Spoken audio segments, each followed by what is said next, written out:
Hello दोस्तों, 4 नवंबर 2025 से SIR का काम चालू हो चुका है और तमाम बीएलओज आपके घर डोर टू डोर विजिट कर रहे हैं और आपको एक फॉर्म देकर जा रहे हैं। उस फॉर्म का नाम है एन्यूमरेशन फॉर्म। एन्यूमरेशन का मतलब होता है शुमार करना, गिनना या जोड़ना। लोग अब इस बात से परेशान हैं या उनको बहुत सारी कठिनाइयों और दुश्वारियों का सामना करना पड़ रहा है कि वो फॉर्म किस तरह से भरें, उसका सही तरीका क्या होगा। तो आइए दोस्तों, बगैर वक्त बर्बाद किए हम ये सीखेंगे कि एन्यूमरेशन फॉर्म को बिल्कुल सही तरीका से हम कैसे भरेंगे। दिखलाइएगा। ये जो पहला कॉलम है ये पूरी तरह से खाली है, लेकिन आपके पास जो एन्यूमरेशन फॉर्म आएगा या आ चुका है उसके पहले कॉलम में ये बॉक्स, ये बॉक्स, ये बॉक्स और ये बॉक्स पहले से ही प्री प्रिंटेड रहेंगे, यानी कि पहले से ही छपे हुए रहेंगे, जिससे इस बात की पहचान होगी कि वो एन्यूमरेशन फॉर्म आपका है। अब अगर आप सिर्फ एक जगह यहां पर एक बॉक्स जो है वो खाली रहेगा। अब अगर आप अपना फोटो नया यहां पर अपडेट करना चाहते हैं तो फोटो लगा सकते हैं, नहीं अपडेट करना चाहते हैं तो नहीं लगा सकते हैं। पहले कॉलम का काम खत्म। अब आइए उसके नीचे बिलो जो कॉलम है उस कॉलम को कैसे भरना है, इस बात को सीखते हैं। तो दोस्तों, सबसे पहले जो इलेक्टर है, यानी कि जिसका ये एन्यूमरेशन फॉर्म आया है, उसका यहां पर डेट ऑफ बर्थ, यहां पर जो डेट ऑफ बर्थ है उसको हमको भर देना है अच्छी तरह से। ठीक है। डेट ऑफ बर्थ भरने के बाद दोस्तों आधार नंबर यहां पर भरना है। ये आधार नंबर ऑप्शनल है। ऑप्शनल का मतलब हुआ कि अगर आप भरना चाहते हैं भर सकते हैं, नहीं भरना चाहते हैं कोई दिक्कत का बात नहीं है। आधार नंबर के बाद जो है बॉक्स वो मोबाइल नंबर का है। यहां पर आपको मोबाइल नंबर जरूर भर देना है। मोबाइल नंबर भरने के बाद फादर नेम, जो इलेक्टर का ये एन्यूमरेशन फॉर्म है उसके फादर या गार्जियन का नाम मोबाइल नंबर के नीचे यहां पर बॉक्स में भर देना है। अब अगर इलेक्टर के फादर का एपिक नंबर, यानी कि वोटर कार्ड में जो नंबर होता है उसे एपिक नंबर कहते हैं, वो एपिक नंबर आपके पास है तो आप फादर नेम के नीचे में फादर या गार्जियन एपिक नंबर के बगल में जो गैप है वहां पर उसको भर दीजिए। ठीक उसके नीचे दोस्तों मां का नाम है, यानी कि मदर्स नेम। मदर्स नेम को भर देना है। किसका? ये इलेक्टर के मदर का नाम यहां पर भर देना है। मां, और उसी तरह मां के वोटर कार्ड का नंबर जो है एपिक नंबर उसके नीचे में लिख देना है। इफ अवेलेबल मतलब अगर आपके पास है, दस्तयाब है तो आप भर दीजिए, अगर दस्तयाब नहीं है तो नहीं भी भर सकते हैं। अब आइए दोस्तों, यहां पर एक ऑप्शन है स्पाउस नेम इफ एप्लीकेबल, और स्पाउस एपिक नंबर उसके नीचे इफ अवेलेबल। स्पाउस का मतलब होता है कि अगर एन्यूमरेशन फॉर्म किसी लड़के का है, मेल का है, लड़का का है, तो वो अपनी बीवी का नाम और उसका एपिक नंबर भरेगा। अगर एन्यूमरेशन फॉर्म किसी लड़की का है, गर्ल का है, फीमेल का है, तो वो अपने हस्बैंड का जो है नाम और एपिक नंबर भरेंगे। तो दोस्तों ये पहला कॉलम और फिर ये दूसरा कॉलम का काम खत्म हो गया। अब बात आती है कि इस इलेक्टर को एसआईआर 2002 से हम कैसे जोड़ेंगे बिल्कुल सही तरीका से। तो उसके लिए सबसे पहले अपने जहन में एक बात बैठा लेनी है कि इलेक्टर का नाम अगर 2002 के वोटर लिस्ट में मौजूद है, खुद सेल्फ इलेक्टर का नाम, जिसका ये एन्यूमरेशन फॉर्म है, उसका नाम अगर 2002 के वोटर लिस्ट में मौजूद है तो फॉर्म का जो बायां हिस्से का कॉलम है, फॉर्म का जो बायां हिस्से का जो कॉलम है वो इस हिस्सा को ही भरेंगे और उसके बगल का दायां हिस्सा वो खाली छोड़ देंगे। बात समझ में आई? कैसे भरेंगे? इलेक्टर का जो नाम है भर देना है। अगर इलेक्टर का नाम स्पेलिंग वगैरह इधर उधर है तो 2002 के लिस्ट में इधर उधर है तो 2002 के लिस्ट में जैसा नाम का स्पेलिंग है वही इलेक्टर नेम में यहां भर देना है। अगर 2002 के लिस्ट में इलेक्टर नाम के पास एपिक नंबर दिया हुआ है उसके नीचे भर देना है। अगर एपिक नंबर नहीं है, मिस है वहां पर, तो आपको भी छोड़ देना है, भरने की कोई जरूरत नहीं है। ठीक उसके नीचे रिलेटिव नेम और ये रिलेशन, रिलेटिव नेम और उसके ठीक नीचे रिलेशन। रिलेटिव नेम, मिसाल के तौर पर दोस्तों, मेरा नाम मुंतजिर आलम है और मेरा नाम 2002 के वोटर लिस्ट में है।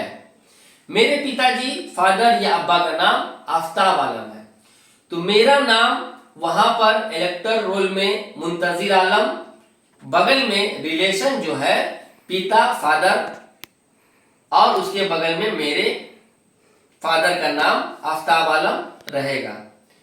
तो यहां पर जो आफ्ताब आलम है वही रिलेटिव है, उसी रिलेटिव का नाम यहां पर आपको लिख देना है, यानी कि आफ्ताब आलम मेरे पिताजी का नाम यहां पर लिख देना है और रिलेशनशिप में यहां फादर लिख देना है क्योंकि वो मेरे पिताजी हैं, तो यहां पर फादर लिख देना है।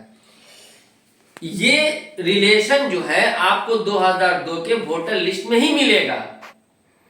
मेरे नाम के बगल में जो रिलेशनशिप है वो लिखा रहता है।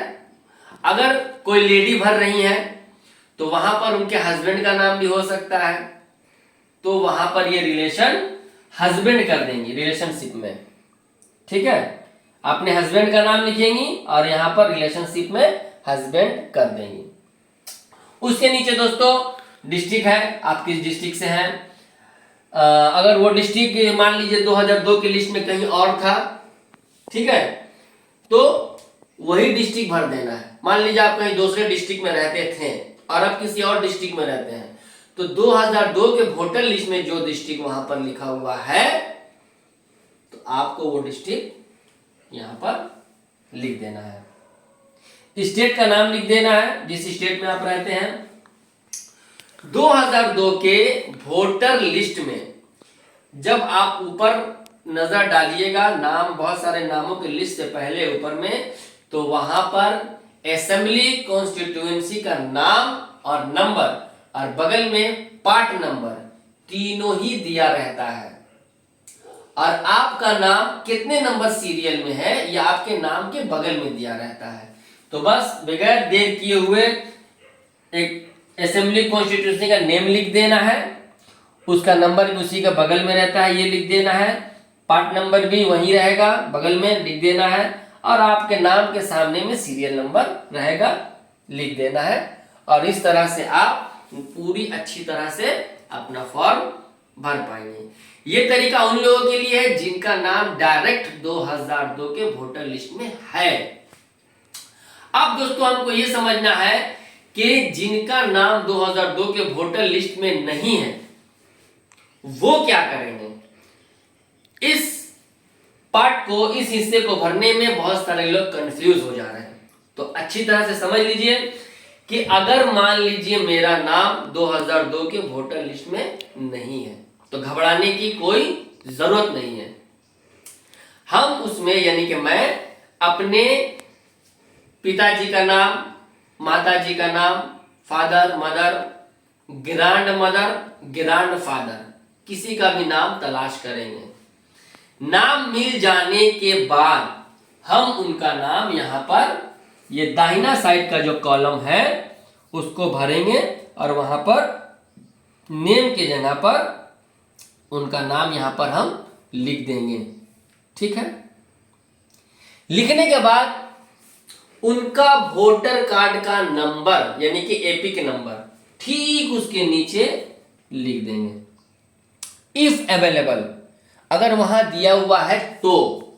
अगर 2002 के वोटर लिस्ट में एपिक नंबर नहीं दिया हुआ है, खाली जगह है, तो छोड़ देंगे, कोई दिक्कत की बात नहीं है। उसके नीचे दोस्तों रिलेटिव नेम, ये रिलेटिव नेम क्या है? ठीक उसी तरह जो पहले मैंने बताया कि दादा के साथ, दादी के साथ, मेरे पिताजी के साथ, फादर के साथ, मेरी माताजी, मदर के साथ जो रिलेशन 2002 के वोटर लिस्ट में दिखाया हुआ है, उसी रिलेशन का नाम यहां पर हम रिलेटिव नेम में भर देंगे। मिसाल के तौर पर अगर किसी लेडी का है और उनके हस्बैंड का नाम वहां पर दिखाया हुआ है, स्वामी लिखा रहता है या हस्बैंड लिखा रहता है, तो वो उसी नाम को यहां पर भरेंगी। और अगर कोई लड़का है, उसके पिताजी का नाम है, तो वो अपने पिताजी का या फादर का नाम वहां पर भर देगा। रिलेशनशिप, ये जो पॉइंट है दोस्तों, इसमें बहुत ही ज्यादा कंफ्यूजन है और बहुत सारे लोग इसमें कंफ्यूज हो रहे हैं। मैं दोनों ही बात आपको बता देता हूं। आप अगर YouTube का वीडियो देखिएगा या अपने बीएलओस को सुनिएगा तो हो सकता है कि आप कॉन्ट्रडिक्शन में फंस जाएं, क्योंकि बहुत सारे लोग YouTube के चैनल में और बहुत सारे बीएलओस जो है वो ये बता रहे हैं कि 2002 के वोटर लिस्ट में आप जिनका नाम यहां पर भर रहे हैं, उनका जो रिलेशन इस रिलेटिव से है वही यहां पर भर देना है। और बहुत सारे लोग बोल रहे हैं कि आपका जो रिलेशन उस वोटर कार्ड में जो नाम है उससे है, वो भरना है यहां पर। तो ये कंफ्यूजन है दोस्तों, और ये कंफ्यूजन सभी के साथ है। तो करना यह है कि जो 2002 के वोटर लिस्ट में रिलेशन दिया हुआ है उसी को यहां पर लिख देना है। और अगर आपको ये बात समझ में आती है कि नहीं, आप अपना खुद का रिलेशन इनसे देना चाहते हैं जिनका नाम 2002 के वोटर लिस्ट में है, तो आप वो भी दे सकते हैं। मिसाल के तौर पर अगर मैंने अपने दादाजी का नाम यहाँ पर लिखा है जो 2002 के वोटर लिस्ट में है, तो रिलेशनशिप में मैं यहाँ पर ग्रैंडफादर लिखूंगा। ठीक है। और ठीक उसके नीचे दोस्तों डिस्ट्रिक्ट है, स्टेट है, असेंबली कॉन्स्टिट्यूशन का नेम है जो उस वक्त था, वो 2002 के वोटर लिस्ट में मिल जाएगा, यहाँ भर देना है। उसका नंबर भी वहीं पर मिल जाएगा, भर देना है। पार्ट नंबर और सीरियल नंबर जो उस वक्त 2002 के वोटर लिस्ट में था, सेम टू सेम भर देना है। तो दोस्तों ये वीडियो आपको कैसा लगा? अगर अच्छा लगा तो प्लीज मेरे इस चैनल को सब्सक्राइब कर दीजिएगा। अच्छा लगा तो एक लाइक भी और कमेंट भी जरूर कर दीजिएगा। और इसके बावजूद अगर आपको समझने में कोई दिक्कत आई हो तो जरूर आप मुझे कमेंट बॉक्स में डालकर उसको पूछ सकते हैं।